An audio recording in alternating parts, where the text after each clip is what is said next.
2020-21 में कोरोना की महामारी से बहुत से लोग मर गए 2020 से अनेक लोग कोरोनाते महामारीते मारा गए और हर जगह नई नई प्रकार की समस्याएं आ रही और हैं। प्रत्येक जगह नतून नतून प्रकार समस्या आछे।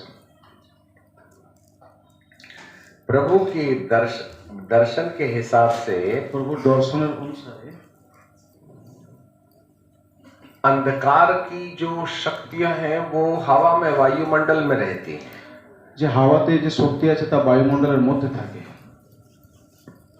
परंतु परमेश्वर के वचन में लिखा है किन्तु परमेश्वरेर वचने लेखा आछे कि जमीन के अंदर से भी जिन आत्माओं को कैद किया गया था उनको छोड़ा जाना है, ऐसा बाइबल में बहुत हजार साल पहले लिखा था। पृथिवीर अंतर्गर्भे जे समस्त दुष्ट दुरात्माके बाधा आछे ताके छाड़ा होबे एरकम बाइबल प्रकाशित वाक्य की किताब और उसका 9वां अध्याय प्रकाशित वाक्येर बोई और तार 9 अध्यायते 1 पद से पढ़ना शुरू करेंगे। एक पद थेके आमरा आमि आपनादेर जन्य बांग्ला में पढ़िएगा। तारपर पंचम स्वर्गदूत तुड़ी बाजालेन और आमी एकटा तारा देखते पेलाम, ताराटा आकाश থেকে পৃথিবীতে পড়ছিল, সেই তারাটাকে অতল গর্তের চাবি দেওয়া হলো।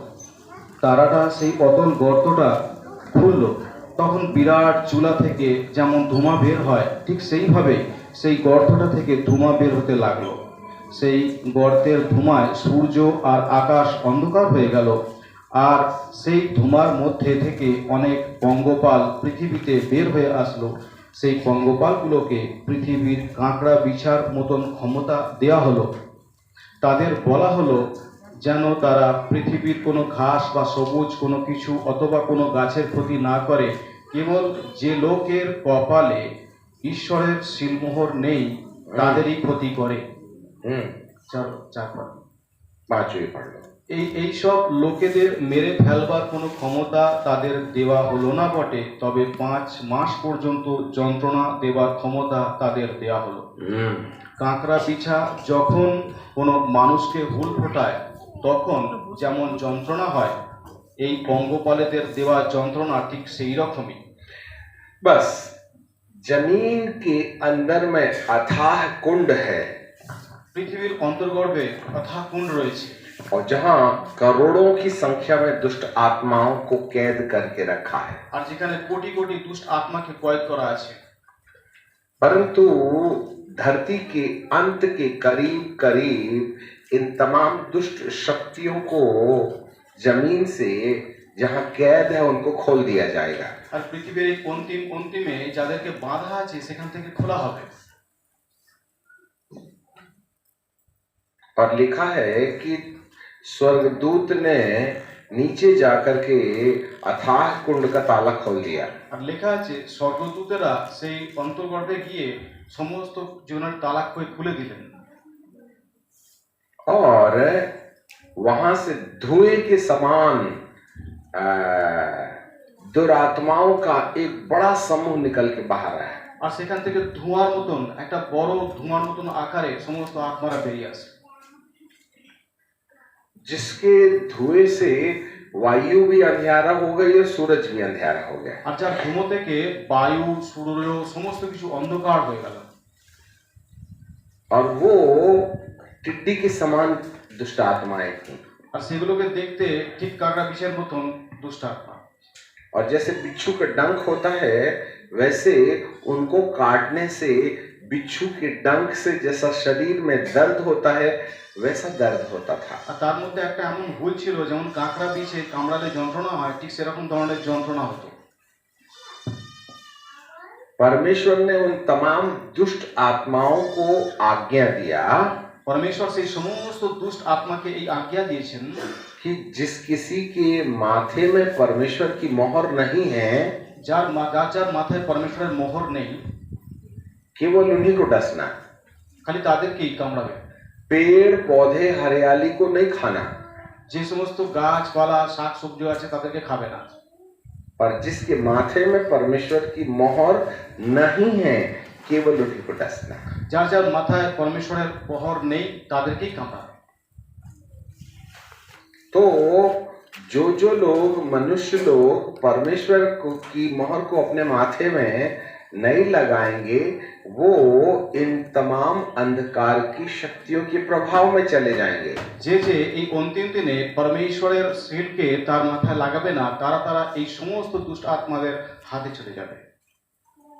तो हमको अपने इस दुष्ट की शक्ति से अपने को बचाने के लिए क्या करना पड़ेगा? তো আমাদেরকে এই দুষ্ট শক্তির হাত থেকে নিজেদেরকে বাঁচানোর জন্য কি করতে হবে? परमेश्वर की मोहर लगानी पड़ेगी। পরমেশ্বরের যে সিল মোহরটা আমাদের মাথায় লাগাতে হবে। अब परमेश्वर की मोहर कैसे लगेगी यही एक सबसे बड़ा सवाल है। এখন পরমেশ্বরের মোহর আমাদের মাথাতে কিভাবে লাগবে এটা একটা বড় জিজ্ঞাসা চিহ্ন। यीशु पर विश्वास करना एक अलग चीज है, যিশু মসিহের উপরে বিশ্বাস করা একটা আলাদা बपतिस्मा বিষয়। लेना अलग चीज है, বপ্তিস্মা নেওয়া একটা আলাদা বিষয়, प्रभु भोज खाना अलग चीज है। প্রভু ভোজ নেওয়া একটা আলাদা বিষয়, सब कुछ छोड़ के केवल यीशु मसीह पर विश्वास करना अलग चीज है। সমস্ত কিছু ছেড়ে প্রভু যিশু মসিহের উপর বিশ্বাস করা একটা আলাদা বিষয়। ये सब कोई कर सकते हैं, এটা সবাই করতে পারবে, परंतु ये सब क्यों करने के लिए बोला है? কিন্তু এই সমস্ত কিছু কেন করতে বলা হয়েছে? क्योंकि इन सब बातों का अंत है कि हम परमेश्वर के द्वारा जो मोहर लगाई जानी है उसको अपने माथे में लगाना है। এই সমস্ত কিছুর দ্বারাতে যে পরমেশ্বরের সিলমোহর আমাদের মাথায় লাগাতে হবে তা লাগানোর প্রয়োজন আছে। प्रभु ने चंगाई इसलिए नहीं दिया कि हम चंगाई पालें, প্রভু এই জন্য আমাদেরকে চাঙ্গাই দেয়নি যে আমরা চাঙ্গাই পেয়ে যাই। उसने हमको बपतिस्मा लेने की आज्ञा इसलिए नहीं दिया कि हम बपतिस्मा ले लें,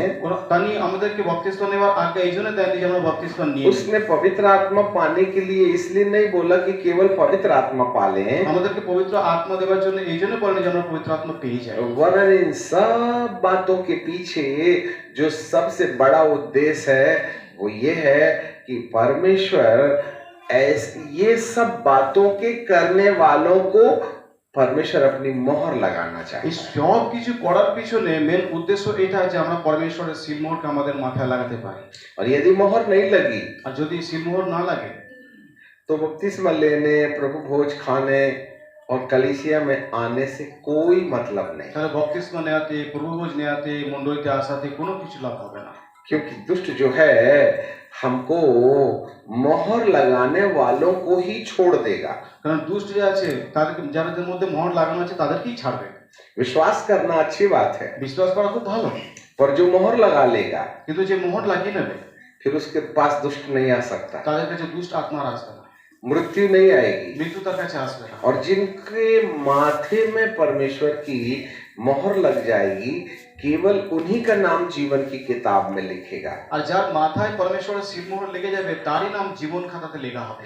और जितने लोगों के माथे में मोहर होगी, जिनका नाम जीवन की किताब में होगा, वही लोगों को यीशु दोबारा आने के समय मुर्दों में से जिंदा करेगा। আর যার মাথাতে সিলমোহর লাগানো হবে, যার নাম জীবনের খাতায় লেখা হবে, यीशु मसीह যখন দ্বিতীয় আগমনে আসবেন তাকেই নিয়ে যাবেন। और हमको महिमा की देह मिलेगी। আর আমাদেরকে মহিমার দেহ পাবো আমরা। ये महिमा की देह हमको क्यों चाहिए? এই মহিমার দেহ আমাদের কেন চাই? क्योंकि महिमा की देह के बिना स्वर्ग में हमारा प्रवेश नहीं हो सकता। কারণ মহিমার দেহ পাওয়া ছাড়া স্বর্গরাজ্যে আমাদের প্রবেশ হবে না।